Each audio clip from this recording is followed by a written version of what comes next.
So let's start here. Joe Rogan recently decided that he found a graph, and this graph to him has proven, guys, climate change is not real.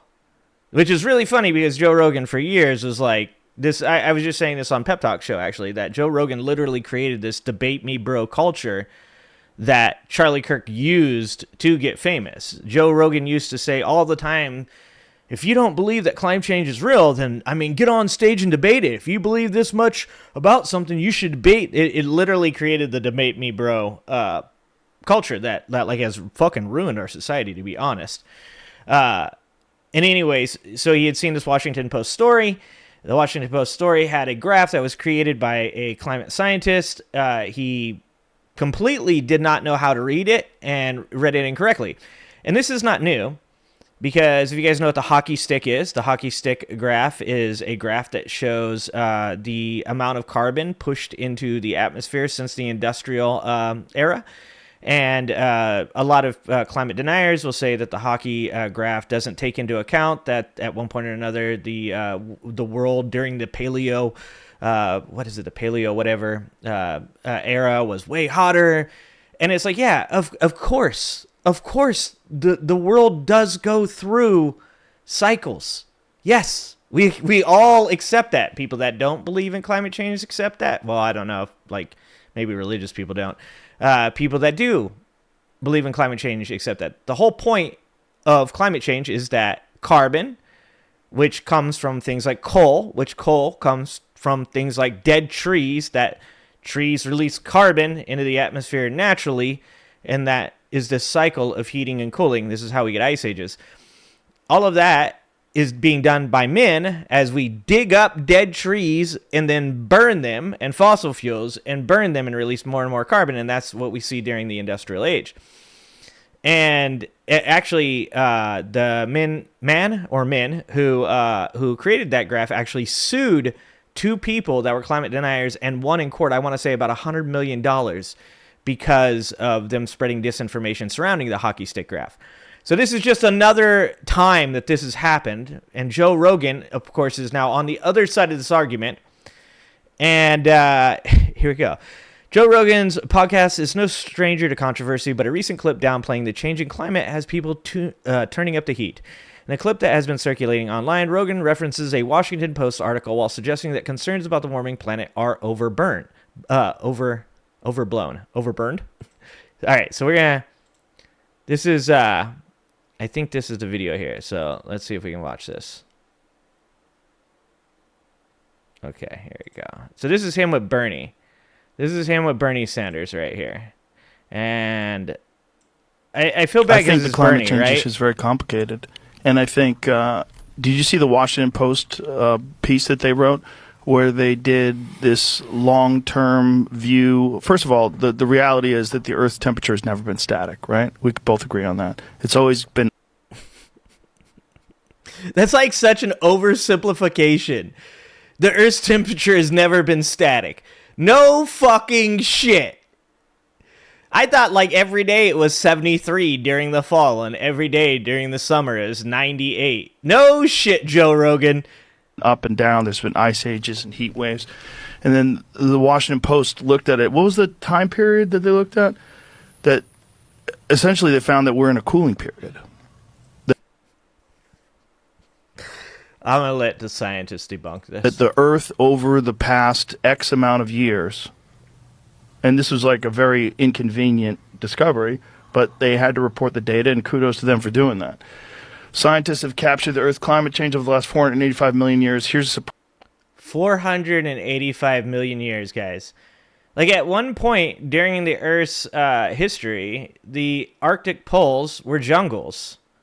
Yes. Yes, indeed. At some points during the Earth's history, it was so hot that human beings couldn't have lived on it. That is also true. Also, at one point in the Earth's history, it was nothing but oceans of hot lava. Surprising place we stand now. So look at the far end of that graph, and you see we're in a cooling period. Well, I'm not sure. No, I didn't read. Yeah, poor fucking Bernie, dude. Like, why are you debating this with Bernie? Bernie's like, I didn't come prepared with my fucking climate scientist opinions. And this is what's wrong with this fucking country. Is every single person has to be, you know what? I'm a climate scientist. I'm a vaccine expert. I'm actually an unemployment expert, a jobs numbers expert. I'm also an expert on foreign war. It's like, bro, there's no fucking way. That article, but Yeah. the scientists who are out there, I think. I know, but there's a lot of money involved in that too, Bernie. That's part of the problem. Joe Rogan, who has $100 million contract with Spotify's like, dude, money will make you change your opinions on stuff.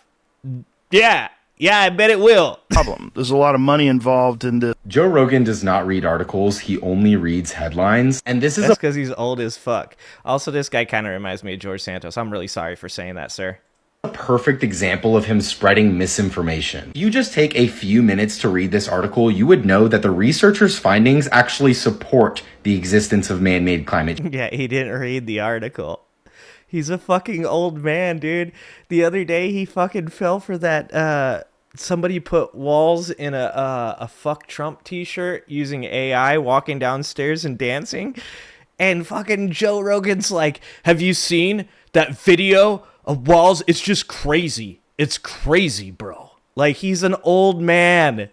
Change. First of all, the article literally says evidence with state-of-the-art climate models show an intimate link between carbon dioxide and global temperatures. Carbon dioxide is really the master dial, said the head researcher of the study. He goes on to say that's an important message in terms of understanding why emissions from fossil fuels are a problem today. The largest mass extinction event occurred after a spike in global temperatures. Modern humans have only adapted during Earth's cooling period. There's a lot of other graphs that Joe Rogan did not see. Which is why it is bad at the tail end of the graph. You will see a major spike in global temperatures during recent human history. The article literally says human-caused emissions in recent centuries have pushed the rate of warming into unprecedented territory. If anything, the article is actually climate alarmist. It supports the idea of a climate emergency. But Joe Rogan just took the headline, didn't read the article, and interpreted it as being against the idea of global warming. It's amazing. Because it like just reminds me of just like being super lazy, right? Like I purposefully don't watch the videos before I get on stream so I react to them with you guys. But it's a lot like if I was like, oh fuck, I have a show to do, and I just literally just like cruised the most popular headlines on the whatever, Yahoo, the MSN, Fox News, whatever, and just was like, okay, cool. All right, there's a graph. All right, climate change. Okay, cool. Oh yeah, walls in a fuck Trump shirt. Definitely gonna talk about that. And then got on and just like spewed that shit out. It's just lazy. And to be honest, this is why we don't need comedians doing news. This is why, like, even when I talk about me, a lot of times I'm like, this isn't my lane. I mean, I'm just here to, like, point out bullshit. I'm here to mock stuff. I'm here to make fun of it. I'm here to say this is stupid. And one of the things I'm going to say is stupid is comedians doing the news. It's just stupid. And we've gotten to this point where we're so far into the death of intellectualism. And we're at this point in late stage capitalism where every fucking thing is monetized. Like, you take, for instance, what's going on right now with the shooter from the Charlie Kirk thing. The reason that you're getting up to the second updates on all this stuff is because it doesn't matter whether it's right or not. Like, as long as somebody is pushing out something and it is getting clicked and it is getting viewed and it is getting shared, that person's making money. And the funny thing is that we've all moved away from mainstream media because we're like mad. We're like, hey, mainstream media, they lie, they cover up shit, they don't report the real stuff. And we've literally just influenced alternative media to do the same fucking thing. And now it's monetized so strongly that these people don't even need to come out and say they were wrong about something. Like, at no point does Joe Rogan now need to come on to his show and say, hey guys, you know what, actually I was really wrong about that stuff, because the news cycle is so over inundated with people sharing shit that you'll forget about this by tomorrow, if not within the next 2 hours. So he can say this, move on, do some other dumb shit, be wrong about that, and get away with that too. We've literally created a bigger, stronger, more pervasive mainstream media environment. It's actually kind of insane. Okay, at the tail end of the graph, you'll see a major spike in global temperatures during recent human history. The article literally says human-caused emissions in recent centuries have pushed the rate of warming into unprecedented territory. And that's, of course, what the dude was talking about. And, you know, the commenters will quickly push back against the podcaster's framing, too.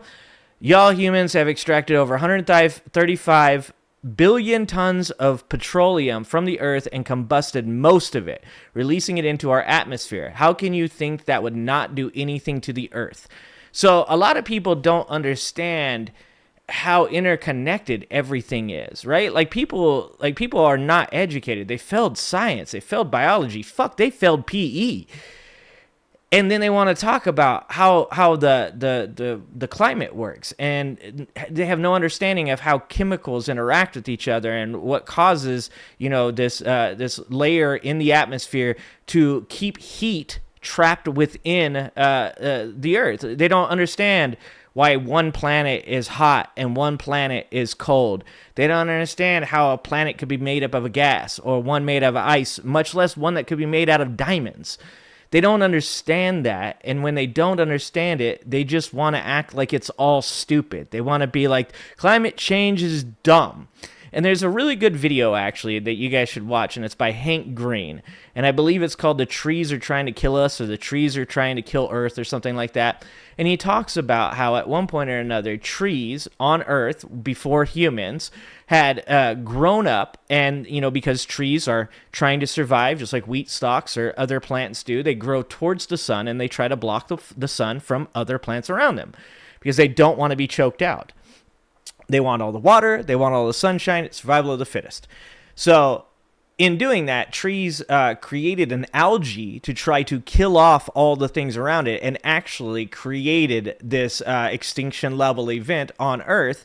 And he was joking that the very trees that did that dropped that algae, are the trees most likely that we are now digging up as coal and then burning them. So it's almost like they're getting a second chance at it. But this is what I always say, is like, people see the machine, they don't see the cogs, right? Like, when somebody has something that happens, they want to say, oh, this thing happened, and they don't want to know why it happened. They don't want to know how it happened.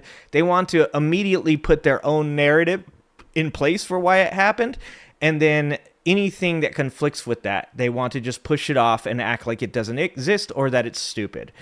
And that's climate change. Like, there's a reason that I don't get on my show and talk about climate change a lot, because I'm not a climate scientist. I do understand some of the literature. I have read some of the studies. I do understand things like the hockey stick graph. I understand what happened during the industrial age.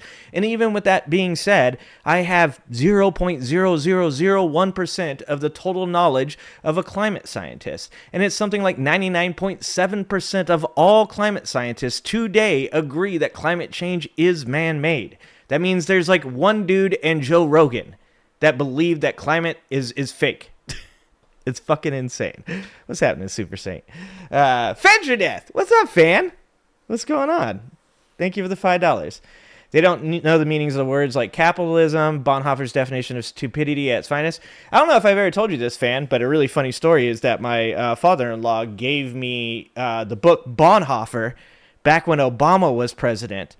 And once again, the irony of that is that it's much more relevant today in Trump's administration than it was obviously during Obama's administration. And I never understood. He gave me Bonhoeffer. I read it, and I was like, I don't think this motherfucker read this book because he was a Tea Party patriot. It's insane. Anyways, go on to finish this article. Thank you for the $5, fan. To that point, the natural climate cycles that dismissers of modern science often point to are what happens with natural cycles of environmental processes, such as trees growing, trees burning, volcanoes erupting, and so on.